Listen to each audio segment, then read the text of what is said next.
बिस्मिल्लाहिर्रहमानिर्रहीम। रब्बिश्रह ली सदरी वयस्सिर ली अमरी वहलुल उक़दतम मिन लिसानी यफ़क़हू क़ौली। नाज़रीन कराम,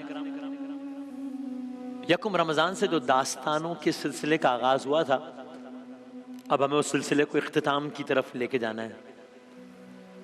वाइंड अप कर रहे हैं हम। हमने दाऊद अलैहिस्सलाम की दास्तान, सुलेमान अलैहिस्सलाम की दास्तान, किस आलम में इस दुनिया से गए शुरू से आखिर तक, जनाब मरियम सलामुल्लाह अलैहा, फिर जनाब ज़करिया अलैहिस्सलाम, फिर ज़करिया अलैहिस्सलाम ने एक औलाद याह्या अलैहिस्सलाम, आज दास्तान याह्या अलैहिस्सलाम। और चूंकि अब वक्त कम है, दिन भी कम रह गए हैं, तो अब इसको इख्तिताम तक पहुंचाना है। तो आज इंशाल्लाह आज इख्तिताम तक देखें क्या होता है, कोशिश करेंगे इख्तिताम तक पहुंचाने। तो जैसा मैंने कहा, इस दास्तान में हमने आपसे याह्या अलैहिस्सलाम का भी तज़किरा किया था कि किस तरीके से उन्होंने, जनाब ज़करिया अलैहिस्सलाम ने जनाब मरियम सलामुल्लाह अलैहा को देखा था इबादत गाह में, दुआ की थी औलाद की, अल्लाह ताला ने याह्या अलैहिस्सलाम अता फरमाया। और क्या खूब अंदाज से कुरान करीम ने इस वाक़े को बयान किया था, आयात पर आयात है याह्या अलैहिस्सलाम की सिफात बताते हुए। यानी एक आयत का मफ़हूम यह था कि हमने आपको याह्या अता कर दिया और इससे पहले किसी का यह नाम नहीं रखा गया, ये कुरान में आया। और फिर याह्या अलैहिस्सलाम की मैं कुछ और उनकी शान में जो कुछ आयत हैं आपकी खिदमत में अर्ज करूं। सूरह मरियम में फरमाया, ए याह्या, किताब इलाही को मजबूती से थाम लीजिए और हमने उन्हें बचपन में ही हुक्म से नवाजा। कुरान करीम कह रहा है याह्या अलैहिस्सलाम से मुताल्लिक। फिर एक और आया, और अपनी तरफ से हमने याह्या को नरम दिली और पाकीज़गी अता की, बड़ा परहेजगार था। कुरान करीम उनकी पाकीज़गी की बात कर रहा है, कुरान करीम उनकी परहेजगारी की गवाही दे रहा है। वो अपने वालिदैन का हक शनास था, वो जब्बार ना था, वो नाफरमान ना था। और कमाल एक और आयत सुनिए, सलाम उस पर जिस रोज के याह्या पैदा हुए, जिस दिन के वो दुनिया से गए, जिस दिन के वो दुनिया से गए। आज की दास्तान इस पर है, जिस दिन के वो दुनिया से गए, जिस दिन पर सलाम भेजा गया कुरान में, और जिस दिन वो जिंदा करके उठाए जाएंगे। आइए, ये है वो थी दास्तान विलादत हजरत याह्या, जब जनाब ज़करिया ने मांगा। आज है दास्तान शहादत हजरत याह्या। मुख्तलिफ अक़वाल हैं इसमें, जो मफहूम तब्दील नहीं करते दास्तान का, हम जो कौल मारूफ है उसके मुताबिक अर्ज करते हैं। उस वक्त का बादशाह था, उस वक्त के बादशाह ने एक गुनाह किया। किस नौयत का गुनाह था? ये बड़ी बड़ी कर्मनाक दास्तान है। मैंने 2-3 दिन पहले अर्ज भी किया था कि हम आपकी खिदमत में अर्ज करेंगे ये दास्तान, जो बड़ी दिल हिला देने वाली है। तो उस वक्त के बादशाह ने गुनाह किया। गुनाह ये किया कि उसने अपनी भाई की ज़ौजा को, कौल मारूफ के मुताबिक कुछ जगहों पर ही आया कि, तो अपनी भाई की ज़ौजा को उसने नाजायज अपने पास रखा हुआ था, एलानिया, एक इल्लीगल रिलेशनशिप में। अब आप वक्त के नबी थे, वो वक्त का बादशाह था। तो याह्या अलैहिस्सलाम ने उसे टोका, तू हुक्मरान है, तू ये हरकत करेगा तो अवाम क्या करेंगे? तौबा करो, शर्म करो। जवाब तो उसके पास कोई नहीं था, जानता था मैं मुजरिम हूं। बस एक नबी का, जिसका अवाम में भी बड़ा असर रसूख था, याह्या अलैहिस्सलाम बड़ी डीप पेनिट्रेशन थी अवाम में, तो एक नबी का जिसका अवाम में भी असर रसूख था, उसका किसी बादशाह के अमल को हराम करार देना बादशाह की बड़ी बदनामी का बाइस था। तो उसे ये अच्छा नहीं लगा, लेकिन वो याह्या अलैहिस्सलाम की नेक नामी की वजह से डरता भी था उनसे, खाइफ भी था। आप बहुत नेक थे याह्या, जिसकी परहेजगारी की गवाही कुरान दे, मैं क्या कहूं उसके आगे। आप बहुत नेक थे, बहुत आलिम थे, बहुत सादा जिंदगी गुजारते थे। लोग आपके पास आते थे, हजारों का मजमा होता था, आपकी बात का असर लेता था। सो बादशाह भी अवाम से डरता था कि अगर इनके खिलाफ कुछ किया तो शदीद रद्द-ए-अमल ना आ जाए। मगर वो जो औरत थी बादशाह के साथ, जिसके साथ वो रिलेशनशिप में था, वो मुसलसल बादशाह को आपके खिलाफ भड़काती थी। यहां तक कि वो औरत ये इंदिया भी देती थी कि अगर मुझसे ताल्लुक बरकरार रखना है तो याह्या के होते हुए तो ये मुमकिन नहीं है।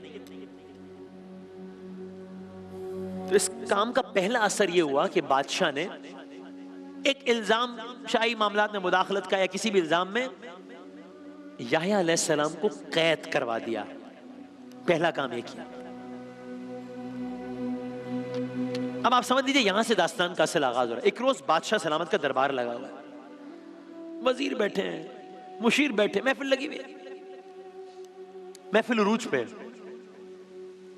ये बादशाह की तख्त नशीनी का या सालगिरह का जश्न था, यानी कोई इंपॉर्टेंट इवेंट था। अब मैं जरा मुताद अल्फाज इस्तेमाल करूंगा।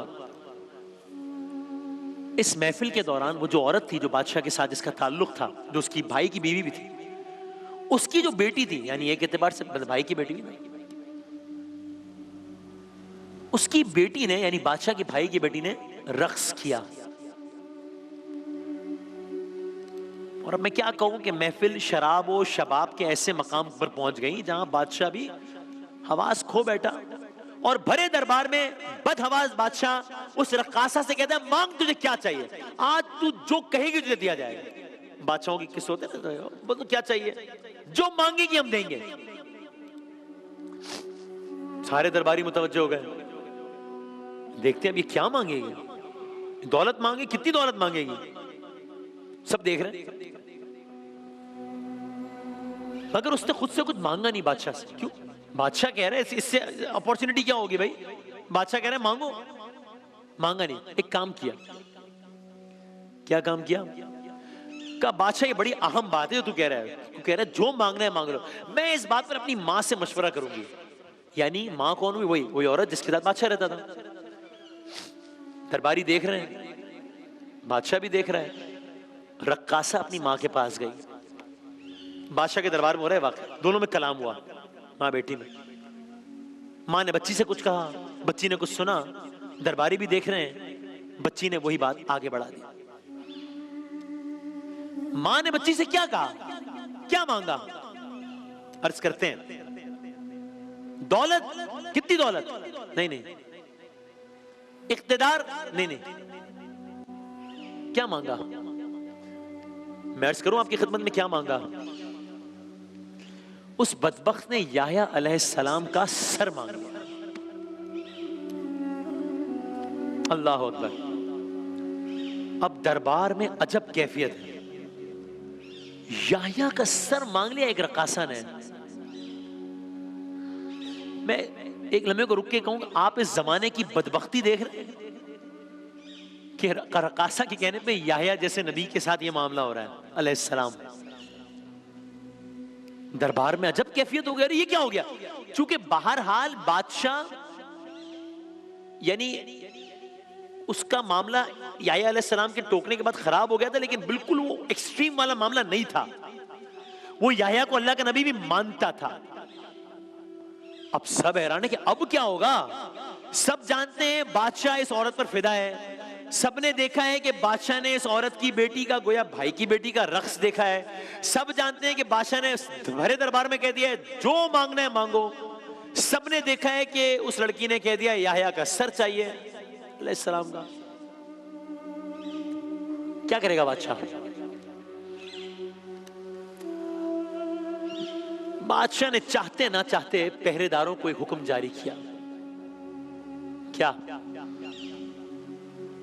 जाओ याह्या नबी को कत्ल करके उनका सर थाल में रखकर दरबार में लड़की को पेश कर दो। ये वो मौका था, पाबंद सलासिल थे याह्या अलैहिस्सलाम, पहरादार बढ़े याह्या अलैहिस्सलाम की तरफ। अल्लाह का नबी जिसका नाम कुरान में आया, जिसके बारे में कहा गया कि ये नाम हम नहीं रखा पहले किसी का, जिसके बारे में आया सलाम उस दिन पर जब वो दुनिया में आया, जिसके बारे में आया सलाम उस दिन पर जब वो दुनिया से जा रहा है, उस अल्लाह के नबी के साथ ये हो रहा है कि एक बदबख्त बादशाह, बदमस्त बादशाह शराब के आलम में ये हुक्म दे रहा है रक्कासा के कहने पर अपने पहरेदारों को, जाओ सर ले आओ। पहरेदार बढ़े, याह्या अलैहिस्सलाम की तरफ बढ़े। बस मैं किस्सा मुख्तसर करूं क्योंकि दास्तान बड़ी तकलीफ दे। याह्या अलैहिस्सलाम को जिस भी आलम में उन्होंने अपने तौर पर उन्हें लिटाया, ज़िबह किया याह्या अलैहिस्सलाम को।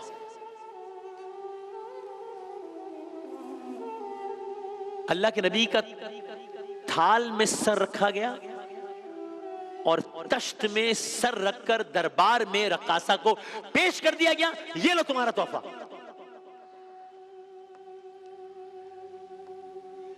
और यूं अल्लाह का ये सालेह बंदा, अल्लाह का ये नेक बंदा याह्या अलैहिस्सलाम इस मजलूमियत के आलम में इस दुनिया से गए। दास्ताने याह्या अलैहिस्सलाम भी अपने इख्तिताम को पहुंची। जाते हैं तो सुनिए, हजरत इमाम हुसैन ने ये सफर करबला, वाक़े करबला के दौरान बार बार याह्या अलैहिस्सलाम को याद किया। पता नहीं शायद इस वजह से भी कि एक मुमासलत भी तो है ना, उनका भी सर कलम किया गया था, उनका भी सर तश्त में रखकर यजीद के दरबार में पेश किया गया था। और बस इमाम हुसैन का एक जुमला है, मैं उसी पर दास्तान याह्या अलैहिस्सलाम का इख्तिताम करता हूं। फरमाया, मफहूम, फरमाया इस दुनिया की बेवकती के लिए, हाय हाय, इस दुनिया की बेवकती के लिए इतना ही काफी है कि याह्या जैसे नबी का सर एक रक्कासा के कहने पर कलम किया गया। एक और दास्तान को हम वाइंड अप करने की तरफ बढ़ेंगे, उससे पहले आप देख लीजिए ये मंजर है याह्या अलैहिस्सलाम की कब्र मुबारक का। कौले मारूफ के मुताबिक ये दमिश्क में, शाम में, ये है, ये जो आपको नजर आ रहा है स्ट्रक्चर, ये ज्यादा क्लियर पिक्चर है, अगर इसको करीब से भी दिखा सके व्यूअर्स को, तो यहां हजरत याह्या अलैहिस्सलाम का मजार है कौले मारूफ के मुताबिक। दास्तान याह्या अलैहिस्सलाम अपने इख्तिताम को पहुंची।